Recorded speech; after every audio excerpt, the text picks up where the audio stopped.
السلام علیکم ناظرین، میں ہوں عائشہ شبیر اور آپ دیکھ رہے ہیں ABN نیوز انٹرنیشنل۔ نظر ڈالتے ہیں آج کی اہم خبروں پر۔ نارتھ ویسٹ برطانیہ سے ہمارے سینئر صحافی ابرار حسین کی رپورٹ کے مطابق برطانیہ کے دیگر شہروں کی طرح یہاں بولٹن میں بھی نقش بندیہ اسلامیہ فاؤنڈیشن کے زیر اہتمام جشن عید میلاد النبی صلی اللہ علیہ وسلم کا جلوس انتہائی عقیدت و احترام اور مذہبی جوش و خروش کے ساتھ بعد نماز ظہر مکہ مسجد سے نکالا گیا۔ جلوس کی قیادت آستانہ عالیہ شاد پور شریف کی سجادہ نشین صاحبزادہ خواجہ صوفی پیر محمد ریاض اسلمی گلشن اسلامیہ کے عالمی مبلغ اسلام پیر محمد اصغر اسلمی، علامہ نصیر اللہ نقشبندی، علامہ محمد ایوب چشتی، مولانا محمد نواز بشیر جلالی، مولانا عبدالرسول واری، احمد رضا قادری اور دیگر نے کی، جس میں برطانیہ کے علاوہ ساؤتھ افریقہ، یورپ کے مختلف ممالک، Spain, France, Poland, Malaysia, Italy اور جرمنی سے بھی عاشقان رسول کی ایک بڑی تعداد نے شرکت کی۔ جلوس میں بچے، بوڑھے، نوجوان، موسم کی خرابی، سخت بارش کے باوجود 2 گھنٹے تک جاری رہنے والے اس جلوس میں گریٹ لیور کی مختلف شاہراہوں سے گزرتے ہوئے مرحبا مرحبا یا رسول اللہ کے نعرے لگا رہے تھے، جس سے بولٹن کی فضا ان نعروں سے گونج رہی تھی۔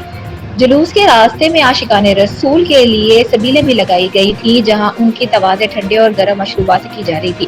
2 گھنٹے تک جاری رہنے والا یہ جلوس 3D سینٹر پر اختتام پذیر ہوا، جہاں جشن عید میلاد النبی صلی اللہ علیہ وآلہ وسلم اور حضرت خواجہ صوفی واصفہ پیر محمد اسلم رحمۃ اللہ علیہ کے سالانہ عرس کی تقریب منعقد کی گئی، جس میں علامہ مفتی نصیر اللہ نقشبندی کے علاوہ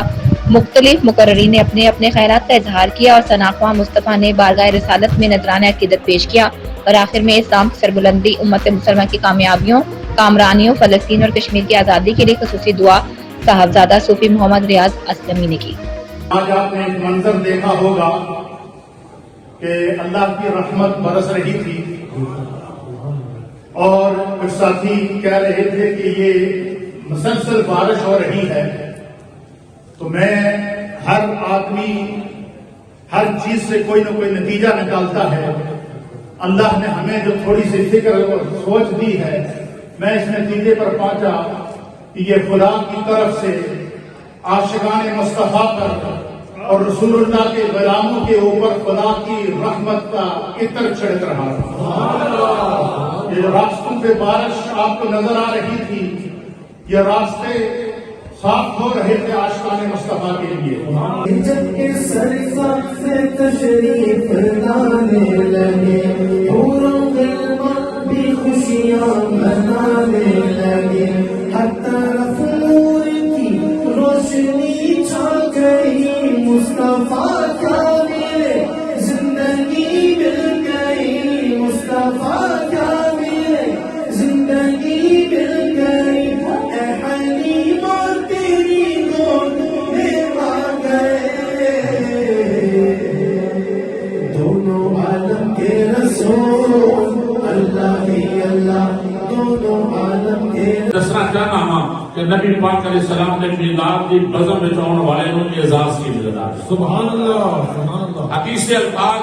پڑھا گا بہت لمبا مسئلہ بن جائے گا، میں بالکل سادہ یا مفہوم عرض کرنا وا۔ نبی پاک علیہ السلام کے صحابہ جلوہ کرنے اے جویں تسی بیٹھے ہو یا خوبصورت چمکدے چہرے نبی پاک علیہ السلام دے غلام بیٹھ کے سرکار کا ذکر سنتے پہنے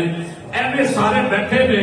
اس دوران نبی کائنات کا دوسرا رسول آ گیا۔ سبحان اللہ۔